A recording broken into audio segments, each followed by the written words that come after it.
Hello everyone, welcome back to my channel, and today's video is going to be about Fallout 76, and it's going to be mainly about the patch notes that have just been released.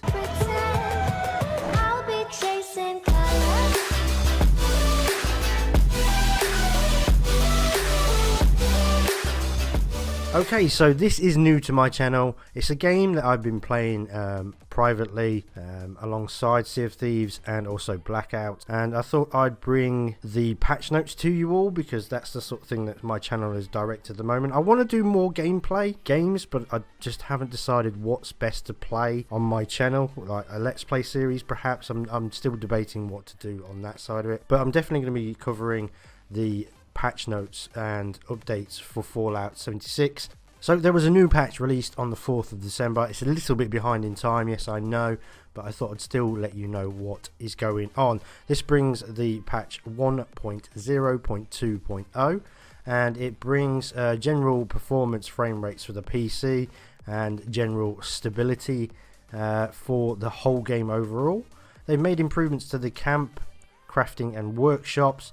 The stash, if you didn't know already, is 400. It's now been increased to 600 pounds in weight, so they've had a 50% increase. This is a conservative adjustment, and we plan to increase the storage cap further in the future once we've verified this change doesn't impact the stability of the game, because at the end of the day that's what they've got to work on.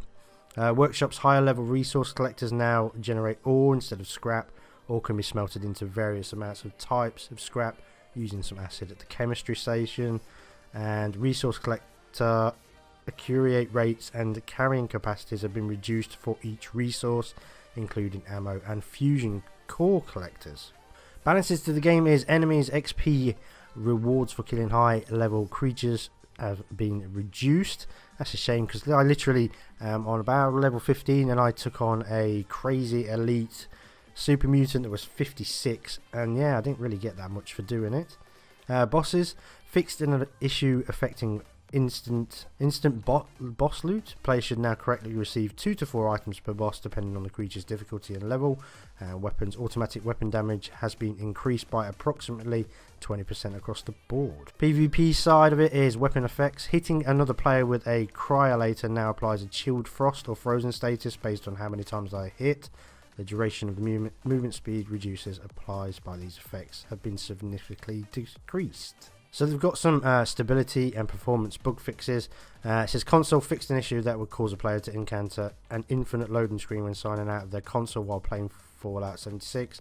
And Xbox addressed a crash that would occur when sending multiple team invites immediately after exiting Vault 76 to a player who is not a friend. We've got some general fixes, which is power armor fixed an issue where affecting power armor frames that could prevent the player from exiting their power armor.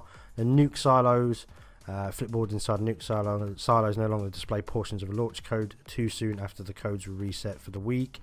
And traps, players can no longer continuously disarm the same grenade trap. There was a glitch, I think I did see it out there and about. There was one especially with a fire one, and you could literally keep disarming it and you got loads and loads of resources, so they've fixed that. They've got some camp stuff, which is moving camp locations will now correctly move standalone items built by the player into the build menu store tab. Workshops on PS4, wires will no longer appear to float in midair when attempting connect 2 or more objects. And turrets will no longer become invisible if the player is not present at their camp when the turrets are destroyed. Perk cards, they've got ranking up. A perk card will no longer cause a duplicate card to appear. Social side to it is fixed an issue that could prevent a team from being correctly formed in the game world after creating the team on the main menu where both players are using new characters. And display durations for social notifications have been reduced when many notifications are pending. This should help address an issue in which the players did not see that they successfully joined a team. Survival, we've got mutations. The electrically,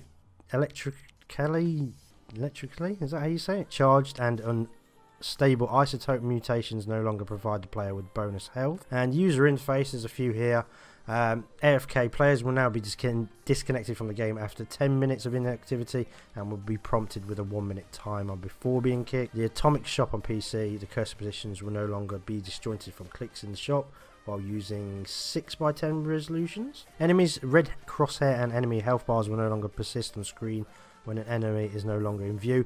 They say that's fixed. That is not on the consoles. I still have that issue.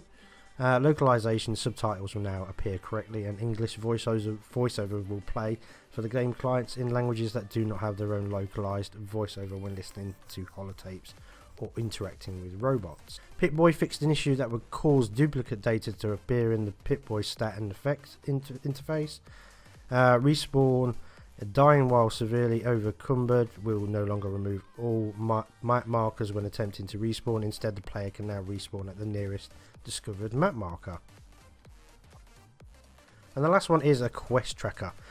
Quest object notifications will no longer appear for an inactive quest immediately upon connecting to a new world. So that's the patch notes that was dropped on the 4th of December. If you do play this game and you are watching and you're interested, then is this a good thing? I haven't played it enough to really make a full judgment whether these are good improvements. I like the fact that the stash has been increased. To be honest, all it seems to have done is just made me get more junk. Until they raise the amount that the traders can take. So for example, how it works at the moment, I've only found on one set of traders. There's 7 like robot ones. There's 200 cap limit, and that's across all 7 traders.